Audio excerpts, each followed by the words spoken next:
This is Hannibal here from thehannibaltv.com. Good news for stockholders for WWE, but bad news for wrestling fans. WWE executive, who's also an executive of TKO, which owns UFC as well, Mark Shapiro did a media call today. This is the 1 year anniversary of UFC and WWE being absorbed by TKO. Apparently, they are no longer going to do a lot of live events. I already cut it way back this year from 300 the previous year to 250 this year. It's only going to be 200 events next year.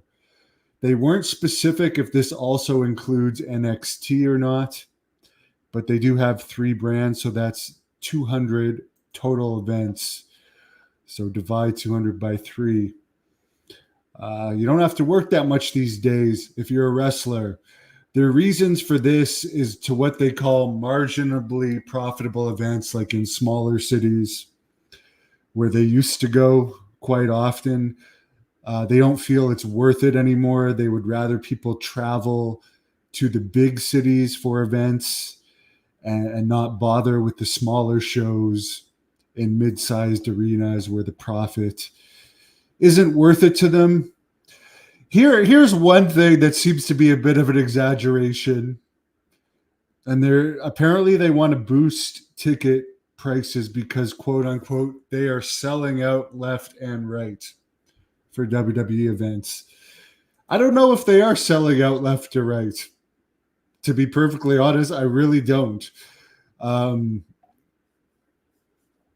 I guess you can definitely increase the chances of selling out. For instance, if you're only doing shows in like Ottawa and Toronto now for Ontario and not doing any of the smaller towns and people are all going to have to drive, then you can boost ticket prices because more people are going to travel and you're going to get less people. You're not going to get like as many passive fans going to events, but they're saying that they actually get mad because they don't think ticket prices are high enough and they want to optimize ticket prices. So in other words, they don't think ticket prices are high enough. I don't know, man. They're pretty high to me. Wasn't the average ticket price for the Bash in Berlin show the equivalent of 300 American? They don't think that's high enough. I guess because in theory you could charge higher, since they still got like 13,000 in there, even though that arena could hold 17,000. They did 13,000-ish and 12,000 the night before for SmackDown, charging ludicrously high ticket prices.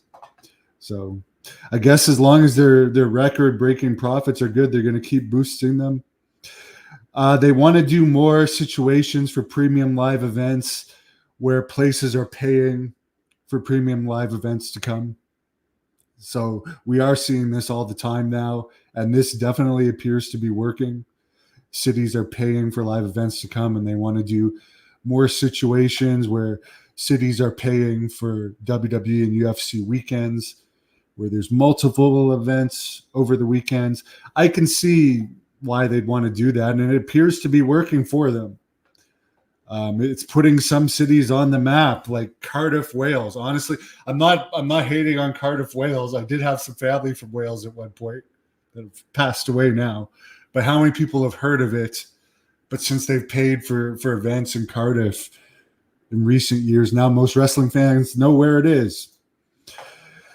Apparently, as far as the AEW media rights deal and other wrestling news, the Ring of Honor streaming service, according to the Wrestling Observer, only has about 10,000 subscribers. Whether their new media rights deal is going to include Ring of Honor programming or not remains to be seen, but apparently it's very close to being finished and is going to include a lot of streaming content.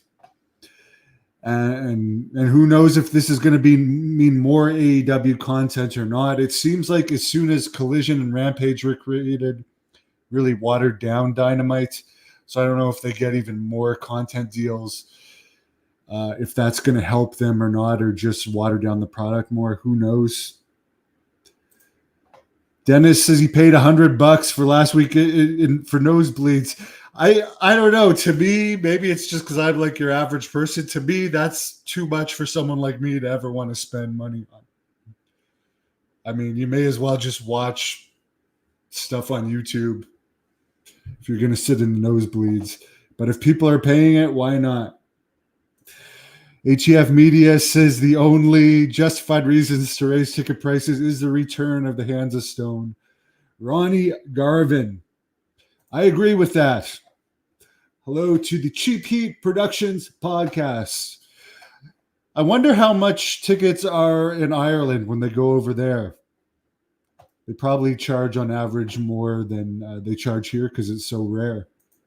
But for saying they're selling out left or right, they just did a Raw taping here in Ottawa, and they got several thousand less fans than they did for the previous WWE TV taping here in Ottawa. So, I mean, you can say that they're hot, but they just did a 0.45 rating on Monday, their lowest rating since January. They're making a ton of money.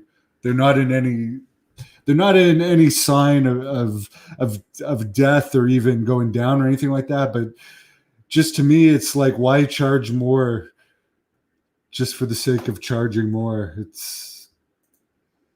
I don't know. Yeah, John, like for me, if you're going to charge a ridiculous amount, just watch from home on Netflix, but you're only going to have to pay the Netflix fee. But if you're a big enough fan to pay thousands of dollars for ringside tickets for a premium live event, why not?